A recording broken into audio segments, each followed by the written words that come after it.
Ah, it's you. Welcome back. Suppose you brought me ingredients again? Wonderful. Let me take a look. Some elf's quilt moss, red cap mushrooms. Oh hey, crystal cicada shells. I guess they've started molting then? And whoa, these aren't basilisk scales, are they? No, they're wonderful. But basilisks are absurdly dangerous. Is there one nearby? Ah, you found them in a snitchwing's nest. Good, then they're probably from far away. I'd hate to think that you're putting yourself in danger for rare ingredients. Now, let's see. I'll offer you 7 silvers and 10 coppers for everything. Does that sound fair? You look surprised. You may not have had to collect the scales from Basilisk itself, but they're still very rare and very useful for alchemy. I'd practically be robbing you if I paid you anywhere close to what I usually do. Take it you're happy with the price then? Wonderful. Here you are. I'm very excited for these scales. There are all kinds of things I can use them for. Oh, well, mostly for making mithril. It wouldn't be armor grade, but mithril has other uses. You're awfully curious today. Mithril is easily enchanted, so I can store a lot of magic power in just a little bead. It's tremendously convenient for high-level alchemy. Say, since you're feeling so chatty today, would you like to stay for tea? We've never had a chance to really sit down and talk. Goody, come with me. I live in the back of the shop. Ah, please forgive the mess. I promise there's a method to all the madness. I know precisely where everything is. See? I put the kettle right... Okay, wait. I know it's here somewhere. Ah, got it. See? I wasn't too far off. I'll be making my famous lavender herbal tea. I mean, it's not actually famous, but it would be if I had company over more often. Alchemy shares a lot in common with cooking, so alchemists are usually good cooks, and we make the best tea ever. Take a seat. Let me just start boiling the water. So, how's life?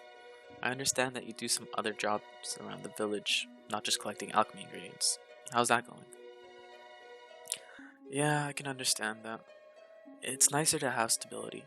Before I got commissioned as an official alchemist, things were kind of dicey for me too. Alchemy can be extremely useful in certain situations, but not as much in a rural area like this. But now, so long as I fulfill certain quotas, I get paid regularly. They'll even up my pay if I hire an assistant, although I don't think anyone out here is interested.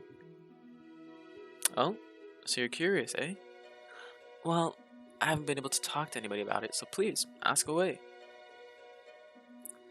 Well, basically an official alchemist is someone recognized by the government as a capable alchemist.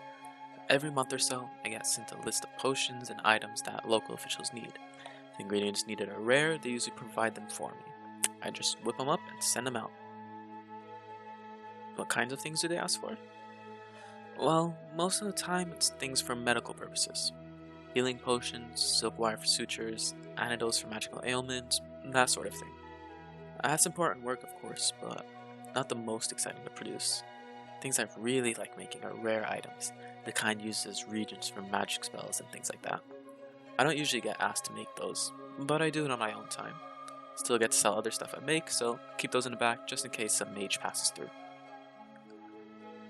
And what is alchemy?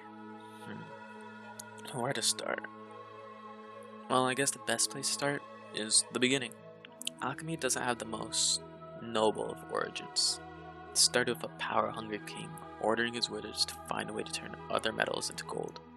Technically, they succeeded, but the necessary ingredients are way more expensive than the gold they create. But the wizards realized that they'd found a novel way to use magic. You see, the wizards knew right away that they couldn't transmute matter with their own magic, but they knew of a variety of magical creatures, plants, and minerals that had promising properties. They managed to extract those magic properties to do things they couldn't. Alchemy allowed them to transcend human limitations. And I mean, sure, alchemy is a slow process, so it's not suited for every purpose. But it's versatile, powerful, and anyone can learn it. No inborn magical potential needed, although naturally some people are still better at it than others. The whole thing is a really interesting process. Different sorts of magic reside in almost every living thing in various amounts. Every different type of magic has a different process for extraction, and some of them do interfere with others, making certain combinations really difficult to get. And even once you've extracted the magical essence, there are a bunch of different ways to infuse it into an object, which can change the end result drastically. And there I go. I don't get to talk about alchemy for other people that much, so when I do, I kind of gush about it. It's kind of funny, really. When I started practicing alchemy, I wasn't interested at all. It took a while for it to grow on me, but I finally found that I loved it once I really gave it a chance. Oh, well, it's kinda embarrassing. You see, when I was little, me and some kids snuck into an alchemist lab and stole a bunch of stuff. We were total brats back then. My dad found out about it, and after I returned all our things, he made me help her out on weekends as an assistant. For the first couple of months, I was always pouting about it, acting like it was so unfair. But I caught myself listening in on her when she was muttering to herself about how to create something new, and peeking at her notes from time to time.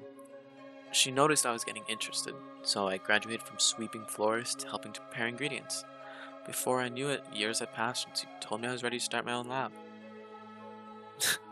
Did you know that you're the first person to buy one of my creations? Yep, I still remember it so well. I'd gotten really excited to be on my own in a new town, and I had a whole bunch of items ready to sell. But nobody wants to buy something from an unproven alchemist. I didn't get any customers my first couple of days. But then you showed up. You'd scraped your knee while exploring the forest, and you bought a healing poultice from me. It meant so much to me, even though I'm sure you didn't give it a second thought. And then, oh, well, I never told you this, but without thinking, right when you had turned to leave, I rushed over to you to give you the biggest hug as a thanks. I realized what I was doing just in time. You turned around to see me standing right behind you, and I knew I had to give you some reason why I'd rushed over to you. I panicked and just sort of blurted out that you should get me ingredients the next time you were in the forest. Yep, totally embarrassing. I guess you bought it though, because the next day you were back with a sack full of herbs. It was the start of a long and prosperous partnership. By the way, you still haven't told me why you suddenly gained an interest in alchemy. Are you trying to become my apprentice or something? Oh, wait, really? Well, I'm honored. I'm kind of surprised though. You don't seem like the type to want to stay cooped up indoors. Oh, so you want to learn alchemy so you can make stuff on the go as an adventurer. Honestly, that's a fantastic idea. I don't know why many more adventurers don't do that. Of course, you'll be a touch limited in what you can do without a whole lab, but you'd be able to make some basic potions, and you could make some decent quality materials to sell for extra cash. You certainly already know plenty about what ingredients to look for. So, let's see. Hey, how about stopping by on the weekends, just like I did? I'm not the most experienced alchemist out there, but I can sure give you a knowledge of the basics. Super! Well, I'm really looking forward to this. I'll be honest, I've kinda wanted to spend more time with you for a while. Hey, before you go, I'm thinking that I still owe you that hug.